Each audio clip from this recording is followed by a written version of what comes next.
a point she had reached where life must be in vain, or, in her unborn element awake, her will must cancel her body's destiny. For only the unborn spirit's timeless power can lift the yoke imposed by birth in time. Only the self that builds this figure of self can raise the fixed, interminable line that joins these changing names, these numberless lives, these new oblivious personalities, and keeps still lurking in our conscious acts the trail of old forgotten thoughts and deeds. Disown the legacy of our buried selves, the burdensome airship to our vanished forms, accepted blindly by the body and soul.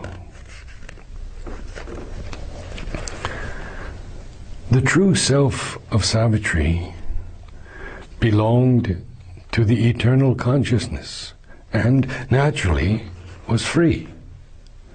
But when accepting to take a body upon earth, this true self is covered by so many different layers of consciousness that unless it takes a very complete resolution to manifest and to overcome all the obstacles, it cannot act freely. Now, she was put in front of the expected catastrophe in her life, which externally would put an end to the joy of her existence. And there was only one way to overcome this fatality. It was to make the highest spirit and its power intervene directly in order to counteract the laws of destiny.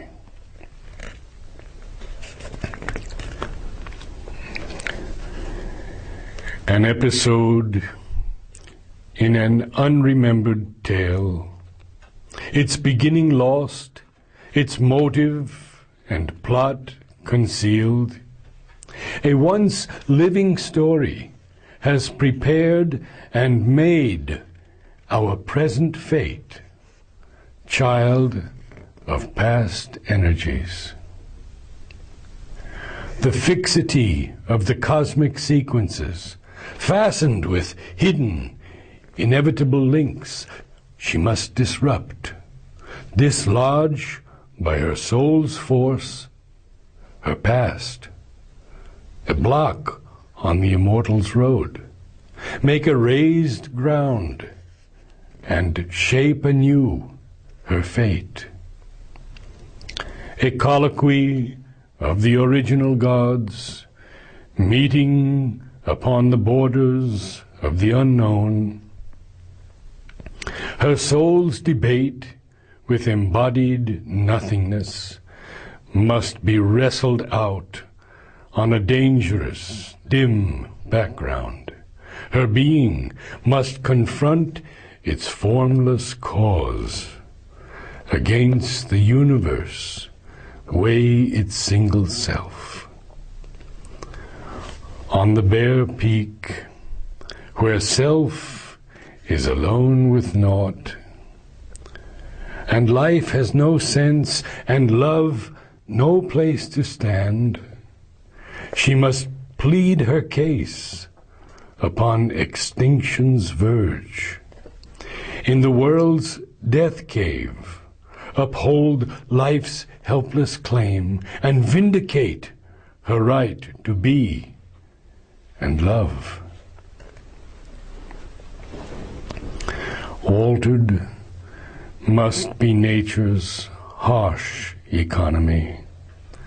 Acquittance she must win from her past's bond, an old account of suffering exhaust, strike out from time the soul's long compound debt, and the heavy servitudes of the karmic gods, the slow revenge of unforgiving law, and the deep need of universal pain and hard sacrifice and tragic consequence.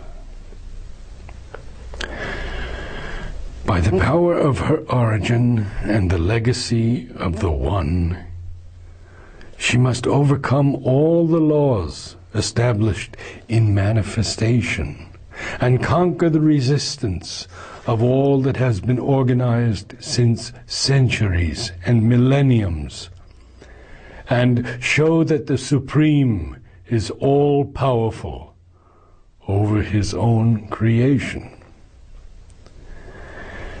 In all the world as it is now, death and dissolution reign.